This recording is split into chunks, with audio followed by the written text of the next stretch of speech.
Every month, you pay your electricity bill, and most of the time, you don't question it. You assume it's accurate, you assume it's unavoidable. But what if a portion of what you're paying isn't actually necessary? What if small, legal, DIY-friendly changes inside your home could quietly reduce that cost without changing your lifestyle at all?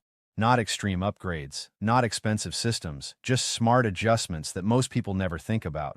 So here's the question I want you to answer in the comments. If you discovered a completely legal way to reduce your electricity bill by 20–30% starting this month, would you actually take the time to implement it, or would you ignore it like most people do? Because the truth is, energy efficiency isn't just about saving money. It sits at the intersection of personal responsibility, safety regulations, and, in some cases, the law itself. And while the phrase electrical hacks might sound informal, the reality is that anything involving your home's electrical system is governed, directly or indirectly, by legal standards, building codes, and safety requirements. In my legal analysis, before even discussing specific cost-saving methods, it's important to understand the framework that controls what you can and cannot legally do in your own home. In the United States, residential electrical work is primarily governed at the state and local level, typically through adoption of the National Electrical Code. This code is not federal law by itself, but it becomes legally enforceable when adopted by a state or municipality. That means what is considered a simple DIY fix in one location may require a licensed professional or permit in another. Courts would likely examine compliance not based on intent, but on adherence to established safety standards. If an electrical modification leads to property damage, injury, or fire, liability can extend beyond the homeowner to insurance disputes and even civil claims. That's why even small, cost-saving changes must be approached with a clear understanding of what is legally permissible. Now, with that foundation in mind, let's talk about the first major area where homeowners lose money without realizing it: phantom load. This refers to the electricity consumed by devices even when they appear to be turned off. Televisions, chargers, kitchen appliances, and entertainment systems often continue drawing power in standby mode. According to energy reports, this can account for a noticeable percentage of monthly electricity use. From a legal standpoint, there's nothing controversial about reducing phantom load. However, the method you use matters. Installing advanced power strips or smart cutoff devices is generally considered low risk and compliant, but altering internal wiring to achieve similar results could cross into regulated territory. In my legal analysis, the safest approach is always to use certified, commercially available solutions, rather than modifying electrical circuits yourself unless you are qualified and permitted to do so. The second area involves lighting efficiency. Replacing traditional incandescent bulbs with LED alternatives is one of the most straightforward ways to reduce energy consumption. This is widely encouraged by both government programs and utility providers. In fact, many jurisdictions have implemented efficiency standards that effectively phase out less efficient lighting options. There is no constitutional issue here, but it does reflect how regulatory policy can influence everyday decisions. One interpretation is that these standards are a legitimate exercise of state authority to promote energy efficiency and environmental goals. Another perspective is that they limit consumer choice, although courts have generally upheld such regulations as reasonable.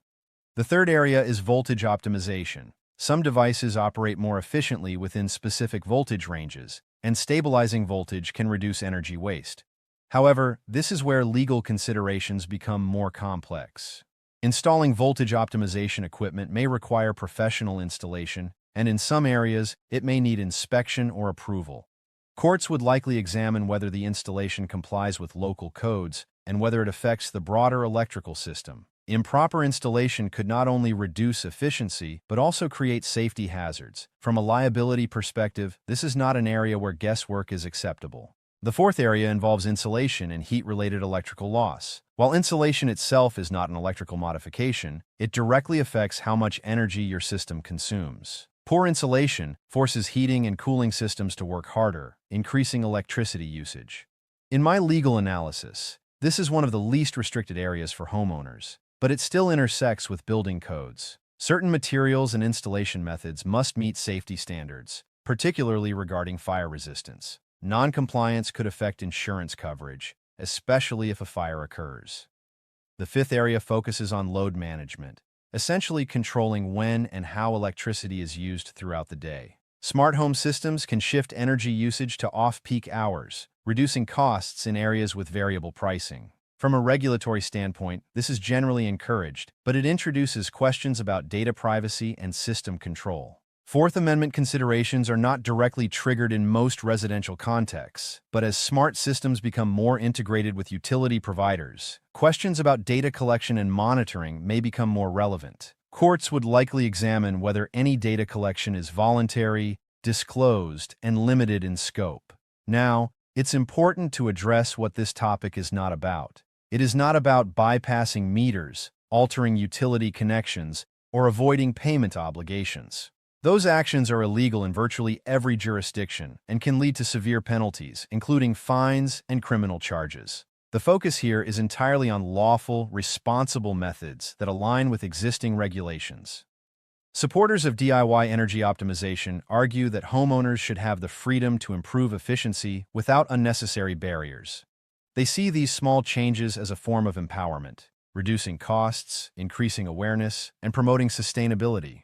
Critics, however, emphasize the importance of maintaining safety standards. Electrical systems are not forgiving of mistakes, and even minor errors can have serious consequences. From a legal perspective, this caution is reflected in licensing requirements, inspection processes, and enforcement mechanisms. In my legal analysis, the balance between these perspectives is likely to remain. Governments are unlikely to restrict basic efficiency improvements, but they will continue to regulate anything that affects safety or grid stability.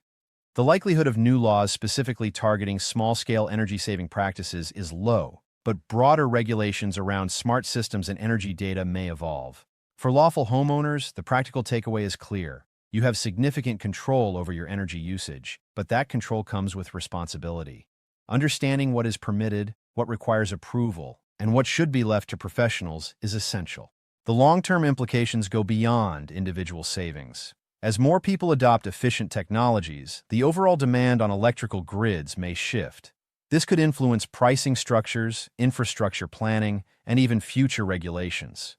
Courts would likely be involved if disputes arise over access, pricing, or data use. So when you think about saving money on electricity, it's not just a technical decision, it's a legal and practical one.